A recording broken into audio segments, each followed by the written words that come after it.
umaga, tanghali, hapon po sa ating mga podcast viewers for today.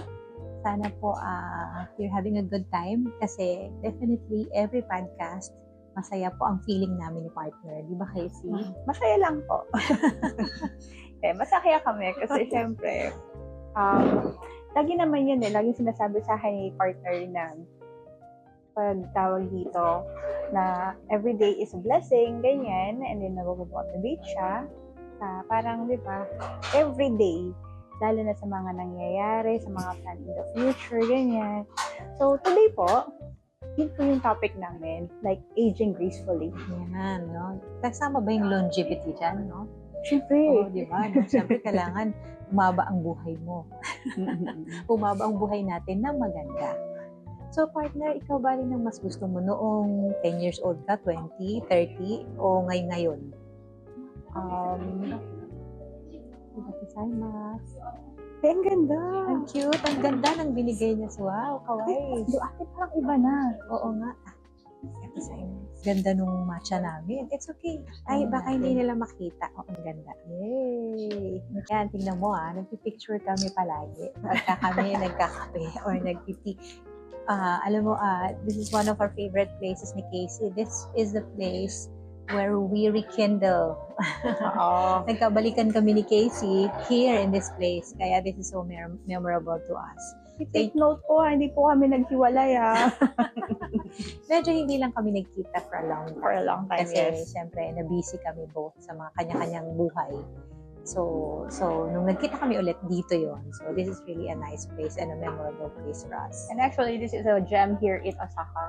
Kasi usually yung mga coffee shops here, every shops here, since it's city po talaga, masyado ng congested. Oo. Para kang nasa Kyoto. Oh, yeah. Tingnan mo, may ganito pa. Yung tea namin is may spoon. So, ito sigurong matcha latte namin is kukutsarain. Kukutsarain natin siya today. So, yan, ang saya-saya. So, yeah, speaking of beauty nga, naputol tayo dahil sa tea. Anong age ba yung sa tingin mo you will look good? Yung sa feeling mo lang? Personally sa akin, before, I do not see myself. Sabi ko, lagi ko sinasabi, I don't see myself as beautiful. I admire people. Lalo na, syempre, may mata naman tayo. Alam mo, sino yung maganda sa hindi. Especially before, wala yung rito-rito, okay? Hindi pa uso sila belo, hindi pa uso yung ang mga uso lang nun, mga facial pack. Alam mo ba yung St. Ives pa yun? Oo. Na scrub? Oo, yeah. Uso. Uso yun. Oo, yeah. Lagi ako meron din. Apricot scrub. Yeah. Pang PX lang yun So ngayon, meron ganun yung mom ko nung maliit pa ako. I think I was just 9 years old. But na syempre, gumagamit ka na nun? bawal. Pero ninanakaw ko. So, konti-konti. Tapos nagkakaroon ako ng mga liliit na pimple. Kasi nai-irritate. So, sabi ko, ang saya naman ng ganito na nagpapaganda. Pero syempre, mag-isip tayo kung anong ilalagay natin. Kasi nga, hindi naman siya dapat para sa bata. Pero ginagamit nila yon ng mga bata. Kasi nga, gumagay sa mananay, sa tita, sa lola, ganyan. But nowadays, mapapansin mo partner, ang dami. They're young age, 13 years old, they're beauty conscious, they're using makeup. And siguro, my stand with that is, it's okay. As long as alam nila yung content ng mga product nila. Importante yung kung ano yung laman nun, anong ingredients nun, dapat ba appropriate ba for your age. Yes, and why did I say that? Kasi, maraming magaganda ngayon. Let's admit it. Pero, kung papansinin mo, yung mga, like, mga age mo, or mga ka-age ko, sabi nga nila, mga 80s baby, nag-stop aging. And we don't age at all. Yeah, that's ganyan. True. Ano nga kasi ngayon parang, dati parang ba, sa 30s, 40s ka, parang talagang ano na yung mukha mo. But ngayon, nasa-sustain na yung magandang skin, magandang mukha, yung naka-snatch nga daw yung mga face. Yeah. But it is maybe because nung panahon noon, especially sa inyo, hindi ganon yung maraming inilalagay sa mukha. So, mayroong pros and cons. The more, for example, ikaw, kasi mayroong, for example, sa Botox po, hindi because marunong, because you started early, maganda na. Iba po ang procedure ng Botox. 30s, 40s, 50s, ganyan. And sometimes, meron tayong mga ginagamit sa sarili natin na alam niyo yung mga natuusong mga Korean product? They are very much, ano po talaga, anong tawag dito? Effective. But then, if it's high mercury, ang effect niyan is effective, but then, it's not for longevity. Kasi may tendency na masira yung mukha natin. Okay. So, what's your stand naman, partner, when it comes to yung mga retoke? What's your stand? As long as it makes you feel good, bakit hindi? Diba? Yeah, me Pero, partner, kasi pag bata ka, siguro, i-enjoy mo pagiging bata mo. Diba? Pag halimbawang ikaw, nakikita mo, papitis ka na, wala namang, di ka pa rin masaya sa mukha mo, go! Diba? Yeah, diba? If it makes you feel good, go! Pero kasi, if you are in your 20s, ginagawa mo yan, chances are po talaga, magsisi ka when you reach 40s and 50s. Kasi everything na ilagay natin, every foreign na ilalagay natin sa katawan natin, magkakaroon ng epekto yun. Kaya nga sabi nila, alam mo ba sino ba yun? Ano tayo ito? Ford. Ano na lang natin, merong dun yung hindi daw masustain. Nanto ka Ford. Anong yung may lalaki na parang vlogger, na sumikat siya, pinagwapo siya, and then bumalik yung... yeah, I remember that, yung artista na lalaki, di ba? Yeah, sumikat siya sa pag-vlog or something. And then... Hindi na masustain yung pagpapaganda niya, ay pagpapagwapo niya, tapos bumalik. Yes, bumalik. Oo nga, I saw that also in social media. Oo nga. So, yun nga, kung masusustain mo rin yung mga pagpapaganda mo, but of course, siguro, partner, ano ba dapat to? Halimbawa, pag Botox, araw-araw, every 3 months, every 4 months, talagang ganun yung dapat ang procedure. Merong every 6 months, merong every, depende kasi din yan sa epekto sa tao. Minsan kasi nasisisi yung mga doctors, mga clinic, kasi in every person, iba din yung epekto. Maybe sa'yo, matagal yung epekto kasi mas bagay sa'yo, tawag dito, yung gamot. Sa akin, hindi. Siyempre, bakit naiisip ko, bakit sa kanya matagal? Sa akin, iba-iba din yung effect to every person. No? It varies, no? Kaya, I suggest, you have to know your, tawag dito, yourself, your body, bago kayong magpapalagay ng kung ano-ano sa mukha. Kasi, for example, sa kanya, nagpa-filler yung friend natin, good sa kanya. Pero sa'yo, yung filler, nagkaroon ng epekto. Like, for example, sa lips, chances are, magsuswollen yan. Especially, yung lips natin is fluid yan eh. So, minsan, tawag dito, parang namamaga, ganyan. It indicates na may something hindi dapat sa katawan mo. Oh, I see. So, merong hindi nagmamatch sa'yo yung nilalagay na gamot o yung filler. Siguro may iba-iba din iba-ibang klase din ng filler. So, dapat talaga ay magko-consult ka sa talagang doctor for that. At saka tama yung ilalagay nila sa'yo. Kasi meron man yung mga clinics na parang medyo mura o filler, certain kind of filler, tas medyo mura lang, hindi maganda yung content, siguro, tas hindi magiging maganda din yung result. So, it's very important siguro to go to yung talagang magandang clinic, no? Tama ba, partner? Tama. Coach, alam mo, naisip ko lang, kasi ever since nakikita kita, maganda ka talaga. Ay, time na yun. Partner kasi kami, pasensya na po kayo. But yun talaga yung nakikita ko, kasi noon talaga, hindi naman uso yung mga gluta, hindi naman, parang, hindi lahat nakaka-afford ng ganyan. And then, syempre, may marami din ako mga kaibigan on their 50s na still maganda. And then they don't look like in their 50s, they don't look like they're in 60s because maintain nila yung body nila. Like, ano yung, ikaw, when did you feel really beautiful? Ako actually, when I was younger, Parang pag sinabihan ako na, ang ganda mo or something, hindi talaga ako naniniwala. Siguro, when you mature, no, yung nagmamature ka, tapos na-appreciate mo yung mga bagay-bagay sa buhay mo, and that includes yourself na, yung beauty mo na, oo nga, may kagandahan naman pala ako. Pero during that time, even when in elementary, high school, alam ng pinsan ko because she's here, no, madalas akong muse sa school, sa classroom. Wow. Pero I never see myself beautiful. Tapos when I was in college, I even joined yung mga pageant because they want me to join. My professor wants me to join. But it's not because me that wants to join. So sabi ko, ngayon meron ako talagang konting regret kasi I wasn't able to really experience yung mga pageant kasi napilitan na ako.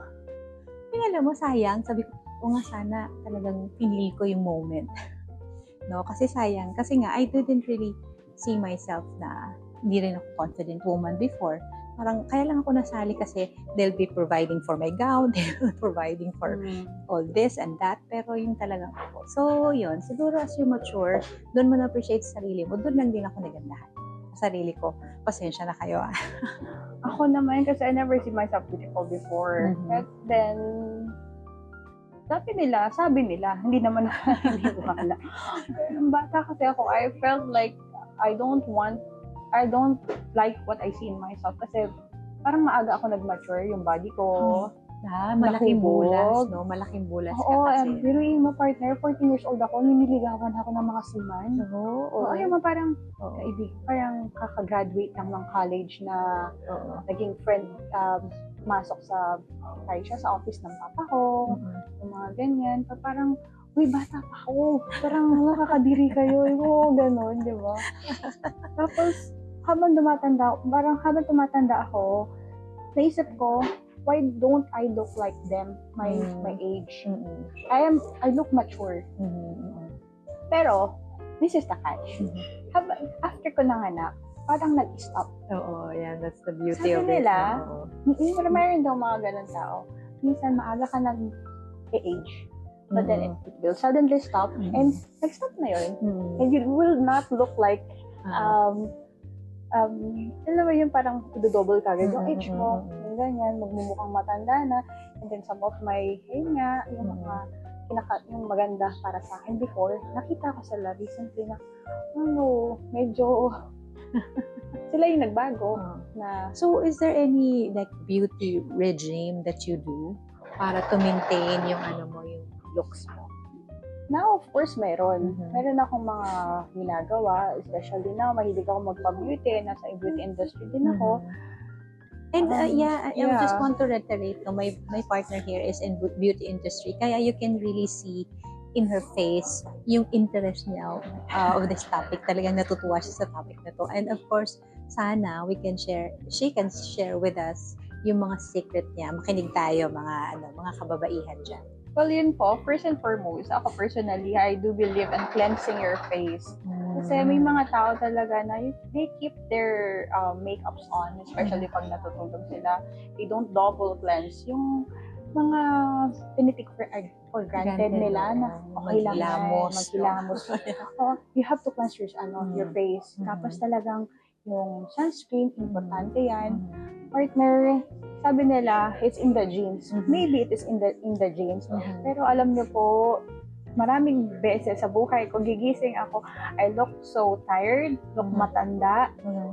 Parang feeling ko, masasabi ko talaga na pati ang pagpapaganda, mini-maintain. Yes, that's true. Pag tamad ka po, walang mangyayari sa inyo. Hindi mo pwedeng sabihin, ay maganda siya. Para ka naman salita na, uy, mayaman siya. Yung mayaman ba na yun? Walang ginawa sa isang araw? Hindi. Lagi may maintenance yan.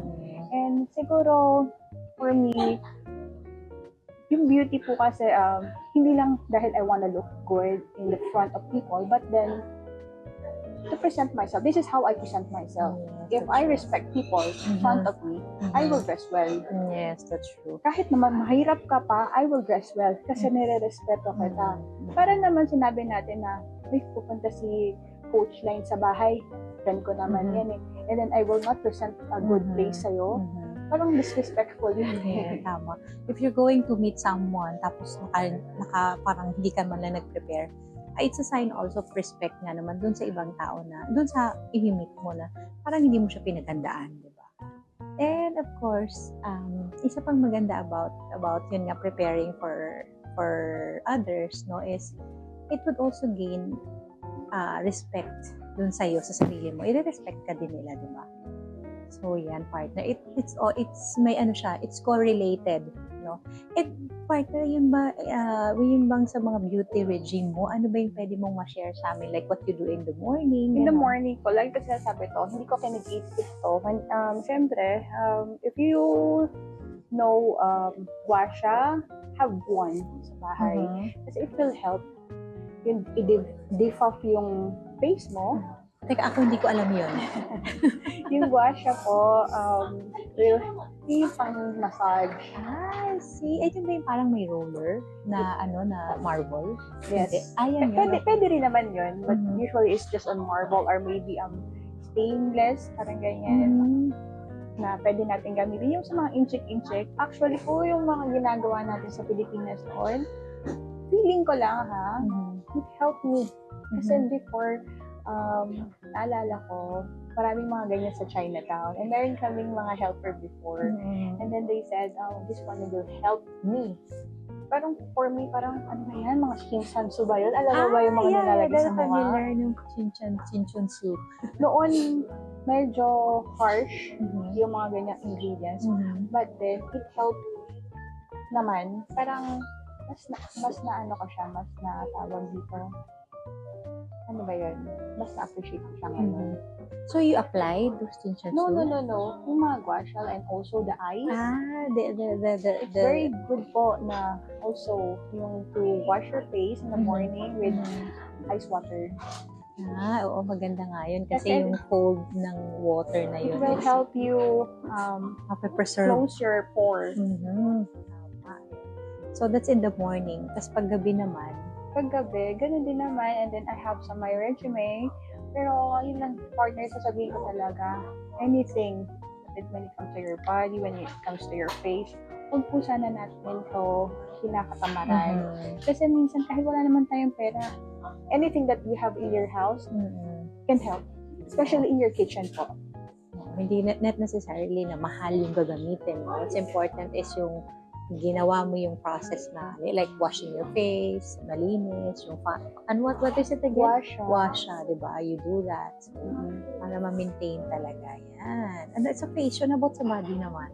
Sa body naman kasi, yan, sa body, habang umi-age kasi tayo, yung physical, tawag dito, physical, ano ba tawag dito?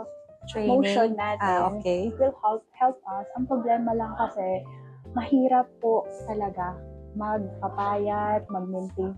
Pag halimbawang nag-aano na tayo, may age, especially yung hormone natin, nag-iiba na. Ang metabolism natin bumabagal. So, it's important. Also, lagi sinasabi, know your body. And then, marami tayong pwedeng gawin. For example, to detox. Alam nyo yung mga sinasabi sa atin ng mga lolo't lola natin before, yung mga do's and don't. Even yung huwag kayong mag-minom ng malamig na tubig sa umaga. Totoo yun. Totoo yun. And I notice also yung mga Chinese, hindi sila umiinom ng malamig na tubig. Laging parang lukewarm lang ang iniinom nila. So siguro that's the best din na inumin, no? Pero alam mo, sabi ko nga sa sarili ko, mas gusto ko yung ako ngayon kaysa before. Kasi siguro, for me, hindi lang ang ganda nasa tsura. If you are really happy mentally, emotionally, it will manifest on you physically. So, sabi nga, di ba, yung mga tawag dito, habang tumatanda tayo, nagkakaroon tayo ng wisdom, but then, wisdom speaks no innocence po talaga. That's true, yeah. Tama yun. So, ayun, aside from that, siguro masasabi ko lang sa mga bata ngayon, huwag po kayong nagmamadali sa I-enjoy nyo yung pagiging bata. Yes. No? I-enjoy nyo muna. Do not look at someone na, di ba, for example, hindi kayo nakikipagkompetensya dapat sa mga mas matatanda sa inyo. Kasi minsan sa atin, so, that's what I just see on beauty industry now. They like to compete. We can't compete with them, especially sa mga nanay. Mahirap manganak, mahirap po mag-alaga ng anak. Alam mo yun, mahirap magkaroon ng asawa. Ganyan. So, take it slowly and enjoy life. No, huwag po tayo magmadali kasi talagang lahat tayo tatanda. So, no rush. But again, what's important is siguro is to age gracefully. Exactly. No? Hindi yung gusto na natin agad yung iba nga naman, no, may mga maaga talaga na nagpapabotox na. Tapos, may Botox mga nag-filler na. Botox is good. Ano bang age dapat mag-start ng gano'n? Kasi partner, iba-iba kasi talagang tawag dito ang katawan ng tao, ang skin ng tao. Depende kung anong kailangan mo. Kaya sabi ko nga sa clinic ko, hindi ko ibibigay sa'yo kung ano yung what I have. I will not offer it to you. Pero I will offer only what you need. What's best for you. What's best for you. Kasi mahirap yung makasira tayo ng para lang sa pera. O kasi may mga clinics talaga na sige lang, kasi naman benta yun, kumbaga, di ba, sales yun. At pag hindi ko kaya, sasabihin ko, i-refer ko pa, dito ka pumunta, Kasi marami kang option. Yung reason pala kung bakit natin to inano, kasi Women's Month. Yeah, oo nga. Bakit natin to pinatopic? So ito ba ang March topic natin? Kahit anong topic. Kasi then, due sa Women's International Month. Women's Day, no? Pag-usapan na natin kung bakit nagkaroon ng Ladies First. Ayan, sige. So, starting from here. So, alam niyo po ba mga kapodcast, we have a community here in Kansai, here in Osaka, na we call Ladies First Kansai. So, this community started just last year, no? Of course, with my partner also, Casey.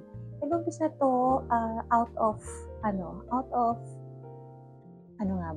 born out of purpose. Ang purpose namin is to empower, to help, and to support women talaga. So, kaya kami nagpa-podcast para ma-discuss yung mga different topics, different mga concerns, no, ng mga kababaihan. And naniniwala po kasi kami na when you support each other, we grow a stronger community. We don't believe on rivalry. Yes, that's true. And we push people to do their best. Yung as my partner, she's a life coach. She helps people po na, to have a good way, good path, good way of thinking, mindset. Ayun. Kaya ang ganda din ang combination namin, napansin ko lang. Kasi I'm more on mindset, tapos siya sa beauty naman. So, ang ganda, di ba? We have really something, not something, but a lot of things to share na gusto talaga namin na mas madami kaming babae na ma-support, ma-inspire, at matulungan. So, if you really want to seek help in any area, no, of course, pag sa money, pag kailangan niya ng pera, meron kaming direct dito. You can ask from her. Yung director namin. We support people. Basically, we support po this community. In this community, we do workshops na which help po lahat in general. So, yun.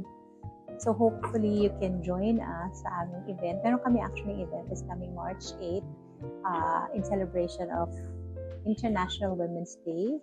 It will be on Sunday. So, sana makadating kayo. So, it's a free event that will start at 9 a.m. and end at 5. May mga workshops din doon, di ba, partner? Yes. Yes, ayun. Basically, that's all. And ano po ba? Ano ba masapag-usapan natin? Ayun, if you want to learn something or maka-mingle or makasama naman yung medyo siyempre kailangan naman natin sa buhay yung mag-level up tayo ng konti, di ba? Huwag tayong maging stagnant. Huwag tayong matakot to step outside of our comfort zone. So if you want that for yourself, join po kayo sa amin. Halika po kasi we'll help each other. We'll help each other, lift each other, di ba? We'll help each other grow, di ba? And heal. And of course, with the support of each other, lahat tayo magiging confident. No? Magtutulungan po tayo. Ang galing partner, no? Kasi I didn't even thought na darating na naman tong araw na to na parang kailan lang we see each other, di ba nga, na tapos nagkakwentuhan tayo, and then in the same place, we're doing this podcast, we're telling them what we're doing, we're using our voice. Yes, that's true. Kasi parang our voice will help people. Yeah, our voices matter. And yours too. Mm-mm. Kaya, magsalita po kayo. Sabihin niyo yung gusto niyo.